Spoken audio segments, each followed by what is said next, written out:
د جبهې مقاومت مشر احمد مسعود او د طالبانو دفاع وزیر ملا محمد یعقوب مجاهد زړونه وګټل. د ملي یووالي پیغام د افغانانو تود هرکلی ترلاسه کړ. د افغانستان د سیاسي ډګر دوو پیژندل شویو څیرو احمد مسعود او د طالبانو دفاع وزیر ملا محمد یعقوب مجاهد په وروستیو څرګندونو کې د ملي یووالي، سولې او د افغانستان د روښانه راتلونکي په اړه داسې خبرې کړي چې د ګڼ شمېر افغانانو پام یې ځان ته اړولی دی. په سلامونو مو ورکلی کوم د صداقت نیوز چینل درنو لیدونکو، سلام، ستړي مشئ، وخت مو په خیر. پام مو راګرځوم د دې ساعت مهم خبر ته او په سر کې یادونه کوم ملګرو، که مو چینل نه وي سبسکرایب کړی، د مهمو خبرونو لپاره در سره صداقت نیوز چینل په درنښت سره سبسکرایب کړئ. د جبهې مقاومت مشر احمد مسعود په خپلو خبرو کې ټینګار کړی چې افغانستان د ټولو افغانانو ګډ کور دی او د دې خاورې سوکالي یوازې هغه وخت شونې ده چې ټول لوري د یو بل خبرو ته غوږ ونیسي.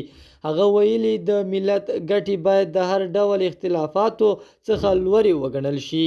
له بلې خوا د طالبانو دفاع وزیر ملا محمد یعقوب مجاهد هم د ملي تفاهم، اقتصادي پرمختګ او د افغانانو د هوساینې پر اهمیت خبرې کړې دي. نوموړي ویلي د افغانستان ثبات او پرمختګ د هر افغان ګډ مسؤلیت دی او ټول باید د هیواد د ابادۍ لپاره یو موټی شي.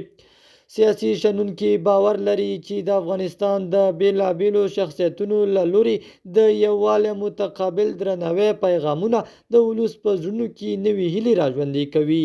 د دوی په اند افغان ولس له اوږدو کلونو وروسته داسې خبرو اورېدو ته لیواله دي چې د سولې او ورورولۍ بوی ترې راځي. په ټولنیزو رسنیو کې هم د دې څرګندونو پراخ هرکلی شوی او ډیرو کارونکو دا د افغانستان د راتلونکي لپاره یو مثبت او هیله بښونکی ګام بللی دی. افغانستان هغه وخت روښانه راتلونکی لرلی شي کله چې د دې خاورې ټول بچیان د یووالي او تفاهم لاره خپله کړي.